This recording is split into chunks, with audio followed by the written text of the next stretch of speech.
Hi, Richard. G'day, mate. Hi, how are you doing? Yeah, good, good. Fantastic. Well, thanks so much for speaking with us. I just wanted to start off by asking you about how you found out about Esperanto and can you remember the first time that you heard about it?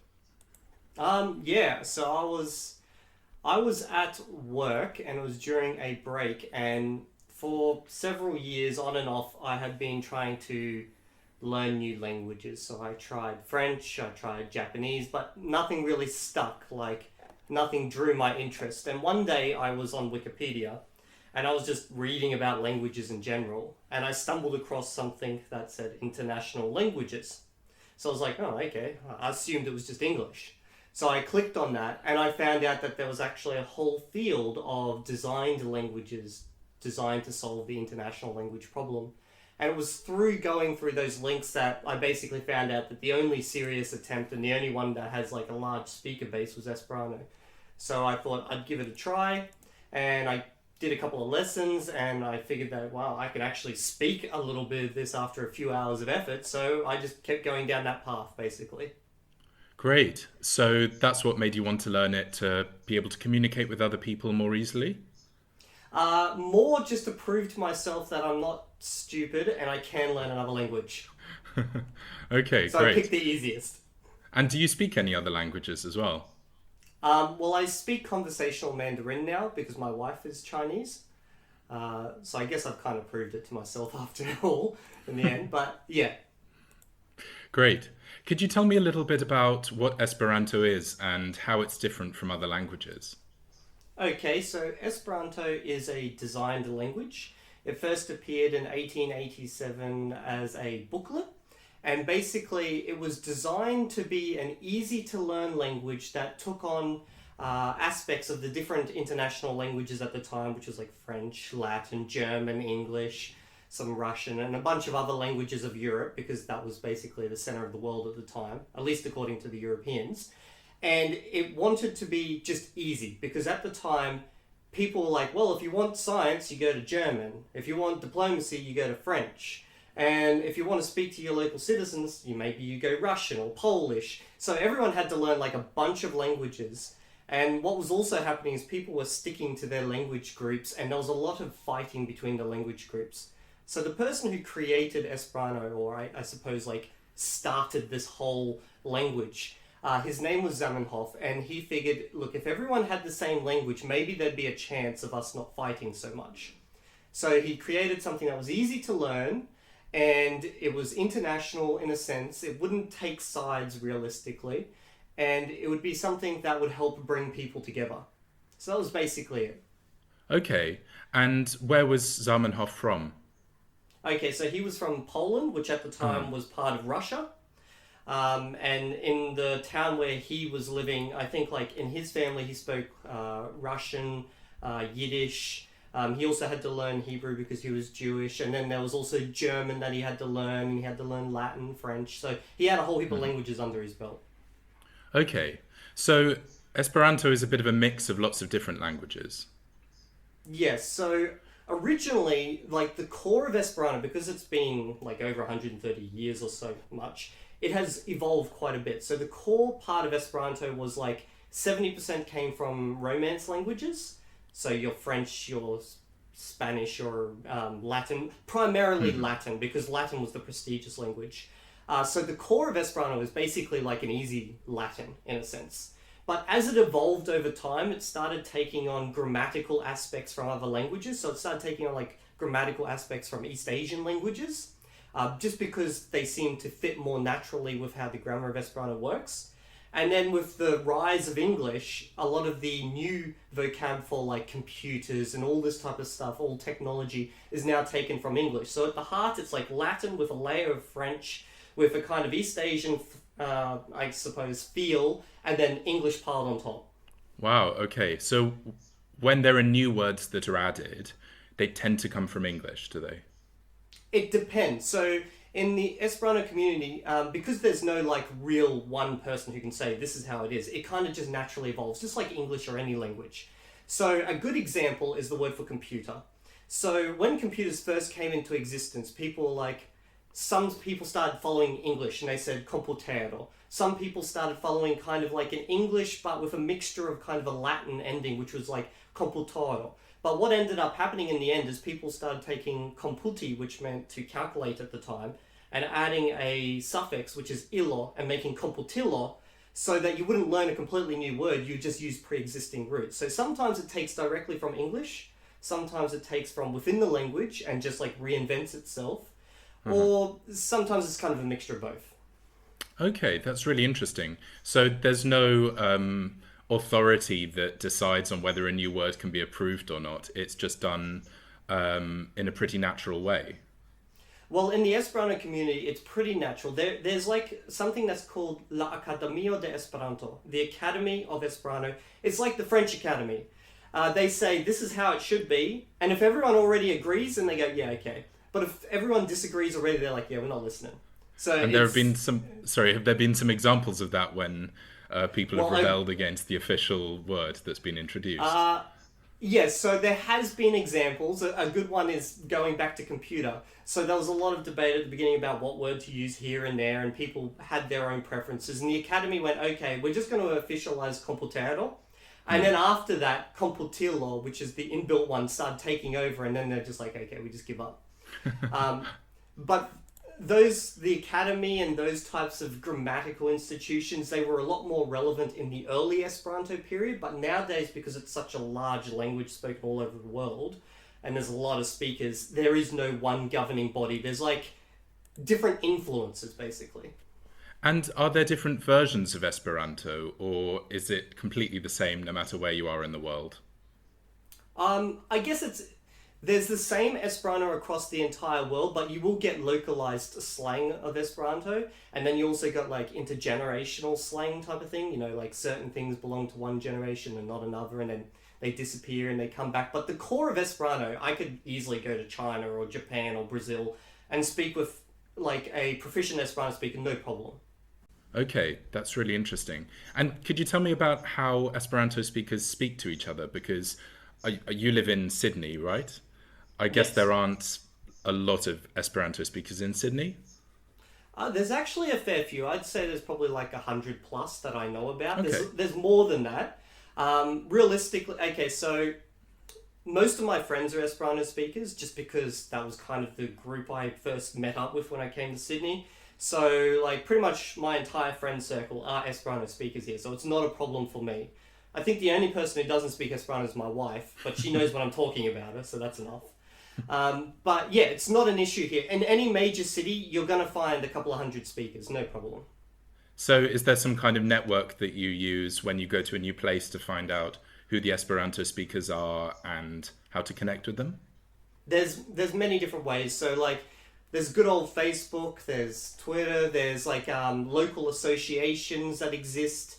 You pretty much could just go on any social website, an Esperanto group, and say, hey, does anyone know anyone here? There's also apps like, for example, the one that I work with, my own company, Amikumu, which is like an app to find people based on language nearby. So there's lots of different ways of finding Esperanto speakers. Okay. So one thing that you mentioned is that there are some slightly different versions of Esperanto, and you mentioned the word slang, so an informal type of Esperanto. Could you give me some examples of how Esperanto slang has developed, or why it exists? Okay, so it's like anything. I'll give you an example of one word, moyosa, which is the Esperanto version of the English cool. Okay, so this is like one of those rare slang words where they actually know the history of it. So here what happened is back in about 2005, I think it was, there was a bunch of young Esperanto speakers who met up in Europe, and they were talking, and then, a couple of them threw in the English word cool, and it was like, it's a little bit stunted to throw an English word into Esperanto. So they were just like discussing them among themselves how they could express this idea of something that's cool. And it was just meant to be like a little in-group thing. So they added 3 words together and made like an acronym, which is like moderna, which means modern, Yuna, young, stilo, style. So modern youth style, basically. So moderna Yuna stilo became moyosa. And they were just going to leave it at that and just have it as an in-group thing, but it literally spread through the Esperanto community, and pretty much anyone anywhere knows it. And the biggest Esperanto courses actually now teach it, so it's not really slang in a sense anymore, because you can find it in dictionaries. But there's a lot of other words that have come in from different languages. You've got like otako, which comes from Japanese. It's like a mega nerd on a particular subject. Trying to think of some other ones. There's also like cultural things that only exist within Esperanto. You've got like Gufuyo, which is like a meetup place for Esperanto speakers where they come in, it's a quiet room, and there's like no talking, they do poetry reads and stuff. Not something I really do, but there's like a lot of cultural stuff there. There's also words, it's like crocodilo means crocodile, but it has a slang meaning. It's when two Esperanto speakers meet up and they both speak Esperanto, but they end up then speaking a different language when they should be speaking Esperanto in an Esperanto context. And there's like a whole heap of these words all based on reptiles for some reason, which are all just like slang meanings of like two people who speak the same language, then they decide not to use Esperanto, or like they both speak a different language and it's not their native language and then they use that. It's like, it's crazy. Has Esperanto been affected by the internet a lot? Oh yeah, so I would say the Esperanto community has grown in waves and shrunken in waves over time. So like when it first appeared, it exploded just prior to World War One. Everyone was very idealistic, you know, the future is now, we're going to make a better world type of thing. And then of course World War One came along and said, yeah, no, that's not happening. And then the Esperanto community basically just crashed and died off because everyone was like torn apart by the wars. Then after World War One ended, it kind of came back through this resurgence thing. Then World War Two tore it apart again. And then it went through different surges in different parts of the world. So for instance, Esperanto is, it takes on different meanings in different groups. Like it was part of a lot of different communist groups, it was part of a lot of different religious groups, and then it was part of like just like the hippie lifestyle as well, you know, peace and love. So there's been different points in time where it's taken off, but once the internet hit, that's when it just became accessible to everyone. And now you find pretty much anyone from any group that speaks it. You'll be surprised. And have there ever been any attempts to make Esperanto an official language of a state or an organization? Well, okay, so there's no like state officialization. There's like an old story of a place called Amikeyo, which means like place of friendship. Kind of a weird name in English. But this was like just prior to, I think, World War II. There was like some territory just between maybe Poland and Germany or something. It was like at a crossroads where both countries didn't claim that little spot. Yeah. And there was a lot of Esperanto speakers there who started like to set up their own little nation thing, and then World War II happened and kind of wiped it out. So that was a close officialization. There was also the League of Nations, which for those who don't know, the League of Nations came before the United Nations. And it was actually proposed, I believe, by the Japanese Esperanto-speaking diplomats to try and get Esperanto as the official language of the League of Nations, which would have made it like a worldwide official language. Pretty much every nation signed up, except for the French, because they said French is the international language, and it will always be the international language. So they vetoed it, and then Esperanto went off the radar there. It's kind of funny now because now English has taken over and there's a lot of Esperanto speakers in France, but yeah. So, as I understand it, one of Zamenhof's original goals was to spread Esperanto as a way of encouraging different people to communicate with each other and to try and make society more peaceful. Do you think that overall Esperanto has succeeded in that aim? Okay, so I would say the heart of Esperanto started there. That was Zamenhof's ideal, that if we all have the same language, we can communicate and hopefully resolve conflicts. It has evolved in a myriad of different ways. Like a lot of people speak Esperanto for reasons that are totally not related to that, and there's entire communities that are not related to that. And then, like, for example, myself, I'm not an idealist in any type of like way. I just like my friends, my group of people that I speak it with, and it's just part of my culture. And that's kind of like something that exists in the past. It's like you say you're an Australian type of thing, and you've got the whole colonism in the past type thing. And yeah, that's where we came from, but it's not me. And that's where a lot of Esperantists are at. They're like, well, you know, that's our history, but it's not necessarily me. Then again, you do have a lot of hardcore Esperanto speakers who are like, we must fulfill the original idea of bringing everyone together. So you get both groups. Okay, that's great. Thank you. I was just wondering about Esperanto conferences, because I've heard that these are events where Esperanto speakers meet up from all over the world. Have you ever been to any? Yes, I've been to quite a few, I guess. The first big conference I went to was here in Australia, and I pretty much primarily met Australian, New Zealand, Indonesian Esperanto speakers. After that, I went to Poland, and in Poland I met a lot of European Esperanto speakers. I've also gone to China, South Korea, also to Indonesia where they had their own conference. I've gone around a fair bit. I've gone to a few conferences, yes. What are these conferences like? Well, each one's different. Like some of them are like music festivals. Like you literally just go there and it's Esperanto musicians playing Esperanto music and just young people being young people. And then other ones, like the one I went to in South Korea, they were more like a formal meetup of diplomacy and international politics and learning. They're very, very different. Like you can find a conference for whatever you're interested in. Great. And do you think that technology is going to help to change Esperanto in the future as well? Can you imagine any ways that Esperanto might continue to develop? Well, the good thing with technology in Esperanto is that it's very easy to teach Esperanto. It was designed to be taught through a pamphlet type of thing. It's grown a lot since then, so you need like a book now to learn it in depth. But because it was designed to be easy to learn, you've got all these apps that are designed for teaching complex languages like English and Chinese. It's a very easy process to then simplify those and teach Esperanto. So the more the internet basically takes over the world, the more it helps Esperanto. Could you tell me a couple of basic phrases in Esperanto? Okay, what kinds of phrases? Give me a direction. Things like hello, how are you, stuff like that. Okay, so if you want to say hello in a formal way, and how are you, you would say saluton kiel vi fartas, which means hello, how are you faring, how are you? But if you just want to be young, hip and cool, you'd say sal kiel vi. Sal is like a shortened saluton, so sal kiel vi. And how would you say what your name is? How would you say, hello, my name is Richard? So I'd say sal, that's hello, me, I, nomijas, am named or being named, Richard. So sal, mi nomijas, Richard. Great. And if anyone is interested in learning Esperanto, could you tell them how they could go about doing that? What's the way you would recommend the most?